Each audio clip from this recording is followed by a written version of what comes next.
Hi everyone. आज हम लोग कंसंट्रेशन टर्म में उसका फोर्थ कंसंट्रेशन टर्म नॉर्मेलिटी को स्टडी करेंगे।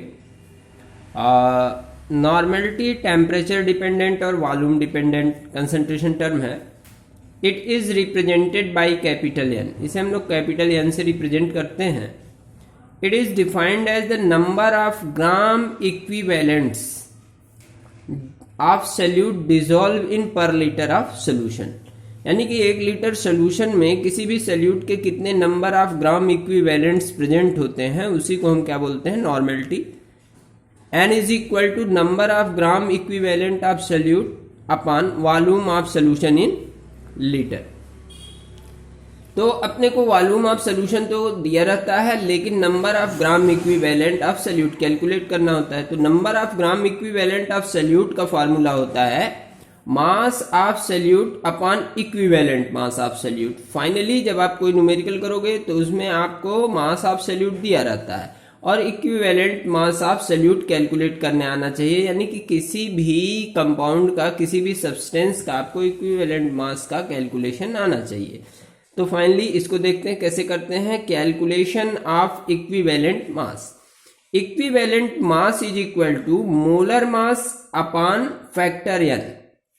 अब डिफरेंट कंपाउंड्स के लिए हम देखते हैं कैसे किया जाता है। फॉर एन एसिड, किसी एसिड के लिए जो फैक्टर एन होता है, ये होता है उस एसिड की बेसिसिटी। बेसिसिटी क्या चीज होती है? किसी भी एसिड में प्रेजेंट आयोनाइजेबल H+ आयन को उसकी बेसिसिटी कहते हैं।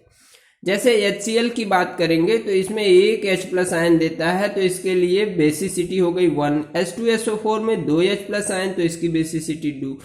इसी तरह से CH3COOH में एसिटिक एसिड में 1 H+ आयन, देन इसकी बेसिसिटी 1 हो गई। फाइनली HNO3 में इसी तरह से 1। तो अपन क्या इक्विवेलेंट मास कैलकुलेट करना चाहें तो सिंपली इसको यहाँ से मोलर मास अपॉन 1 करके फाइनली देखो इस तरह से आप इनके कैलकुलेट कर सकते हैं। एकदम सिंपली इस तरह से आप इनके क्या कर सकते हैं, इक्विवेलेंट मास को कैलकुलेट कर सकते हैं।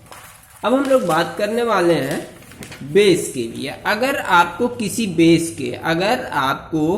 बेस का फैक्टर एन कैलकुलेट करना है, for base N is equal to acidity. किसी बेस की जो एसिडिटी होती है उसी फैक्टर एन को बताती है NaOH में। और ये एसिडिटी क्या होती है? Replaceable OH- ion. जितने OH- आयन होते हैं तो आप देखो NaOH के लिए 1 होगा OH, KOH के लिए भी 1 होगा, COH के लिए 2 OH होगा और NH4OH के लिए 1 होगा। Similarly you can calculate the equivalent mass dividing the molar mass by factor n, that is acidity. For a salt, किसी साल्ट के लिए जब हम फैक्टर n की बात करते हैं तो ये positive valency on metal ion. उस साल्ट में प्रेजेंट मेटल आयन पे जो पॉजिटिव वैलेंसी होती है उससे डिवाइड करेंगे अगर मोलर मास को, तो हमें क्या मिल जाता है? साल्ट का इक्विवेलेंट मास मिल जाता है। जैसे अपन बात करेंगे NaCl के लिए तो Na+ इसमें एग्जिस्ट करेगा तो n की वैल्यू 1 हो गई। AgNO3 के लिए n की वैल्यू क्या हो गई? 1 हो गई। तो equivalent mass equal to molar mass upon n। आप इस तरह से इसे कैलकुलेट कर सकते हो। Similarly equivalent mass of oxidising agent और रिड्यूसिंग एजेंट, इसके लिए ऑक्सीडाइजिंग एजेंट, रिड्यूसिंग एजेंट के लिए n इज इक्वल टू, यानी कि जो फैक्टर n है इसकी वैल्यू क्या होती है? नंबर ऑफ इलेक्ट्रॉन लॉस और गेन और चेंज इन ऑक्सीडेशन नंबर। जब कोई ऑक्सीडेशन रिएक्शन होता है तो उसमें इलेक्ट्रॉन का लॉस होता है या गेन होता है और उनके ऑक्सीडेशन नंबर में भी हम चेंज देखते हैं, ऑब्जर्व करते हैं। तो इक्विवेलेंट मास इस केस में मोलर मास अपॉन n, या सीधे कह सकते हैं molar mass upon number of change in loss of electron और गेन इन इलेक्ट्रॉन और चेंज इन ऑक्सीडेशन नंबर। जैसे अगर हम KMnO4 को एसिडिक मीडियम में H2SO4 से रिएक्ट कराते हैं तो MnSO4 में यहाँ ऑक्सीडेशन नंबर में मैग्नीशियम के +7 से चेंज होकर के +2 में जा रहा है, तो चेंज इन ऑक्सीडेशन नंबर कितना हुआ? 5। तो equivalent mass is equal to molar mass जो 158 होता है KMnO4 के लिए, divided by its factor n, यानी कि 5 से डिवाइड करेंगे तो ये आ जाएगा। सिमिलरली H2O2 इस तरह से डिस्प्रपोर्शन रिएक्शन शो करता है और चेंज इन ऑक्सीडेशन स्टेट की जब हम बात करेंगे -2 to 0 इज इक्वल टू 2, तो फैक्टर इसके लिए क्या हो गया? n हो गया। n की वैल्यू 2 हो गई, equivalent mass 34/2 is equal to 17। अभी पिछले टर्न पे हम लोगों ने मोलैरिटी इक्वेशन देखा था, सिमिलरली उसी तरह से नॉर्मेलिटी इक्वेशन होता है n1v1 is equal to n2v2। n1 क्या है, normality of first solution, v1 क्या है, normality of first volume of first solution, n2 क्या है, normality of second solution, and v2 क्या है, वॉल्यूम ऑफ सेकेंड सोल्यूशन।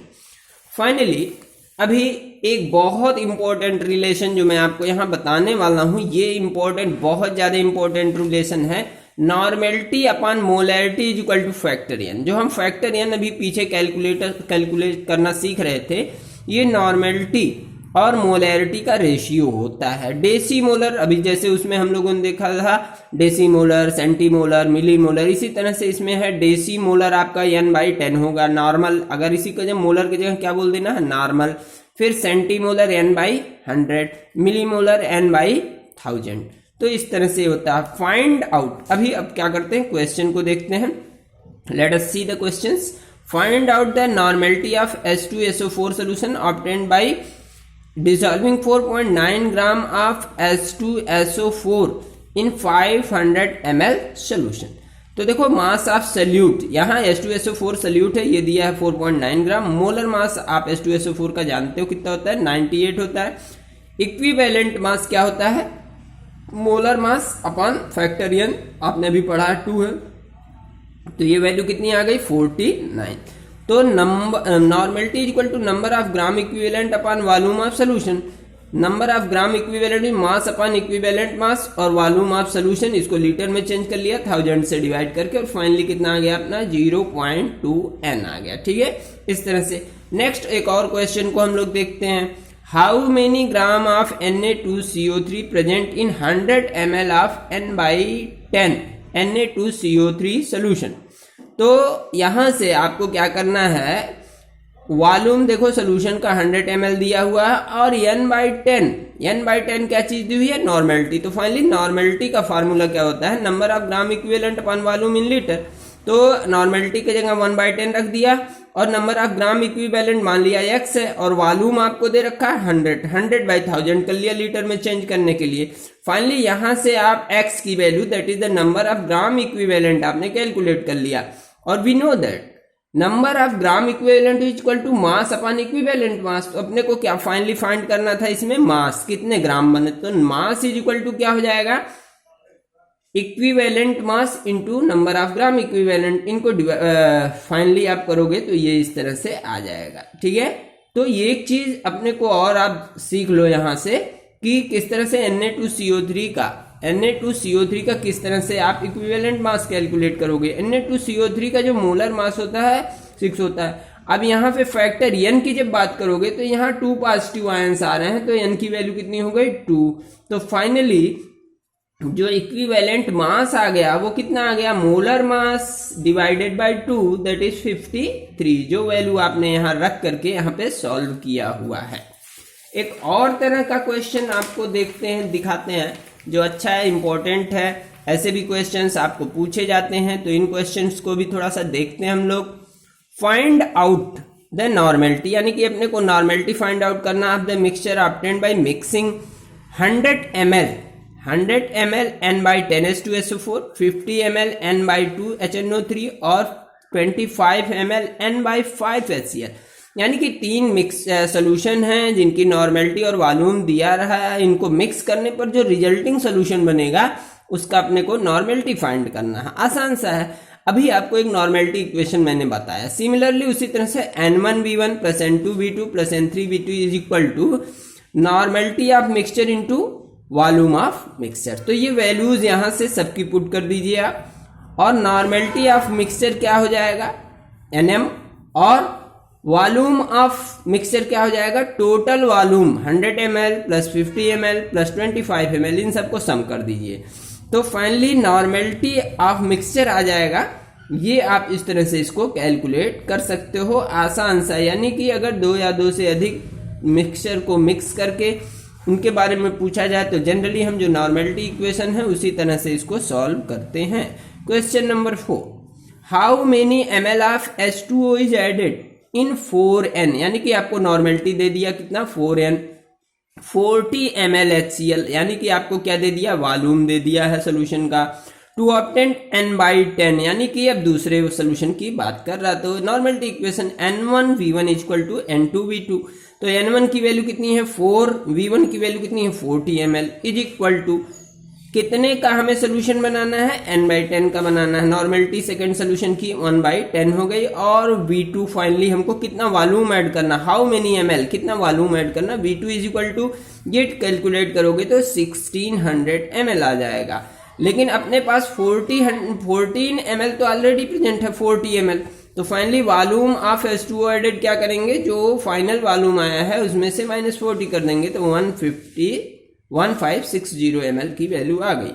अब ये क्वेश्चन बहुत बार नीट एग्जाम में, जे नीट में तो कई बार ये क्वेश्चन इसने पूछा हुआ नीट में, ठीक है। जैसे कह रहा find out the normality of 0.3m H3PO3 solution. तो अभी हम लोगों ने एक रिलेशन पढ़ा है, normality upon molarity is equal to n। तो हमें अगर मोलैरिटी दिया हुआ और नॉर्मेलिटी फाइंड करना है तो n की वैल्यू पता होना चाहिए। अब H3PO3 के लिए अगर हम n की वैल्यू कैलकुलेट करें तो थोड़ा ध्यान देना, आपको फर्स्ट ईयर में ये पढ़ाया जाएगा या पढ़े होंगे आपकी H3PO3 की जो बेसिसिटी होती है, इसमें 3 OH आयंस हैं, ये इसकी हो गई बेसिसिटी, यानी कि फैक्टर जो है इसकी वैल्यू कितनी हो गई n हो गई। सिंपल सी देखो 3 1 2 3 तो 3 इसका n हो गया। अब n इज इक्वल टू यहाँ पे मोलैरिटी की वैल्यू रख लिया आपने factor n is equal to 0.3 into 3 that is 0.9n। Okay, thank you very much.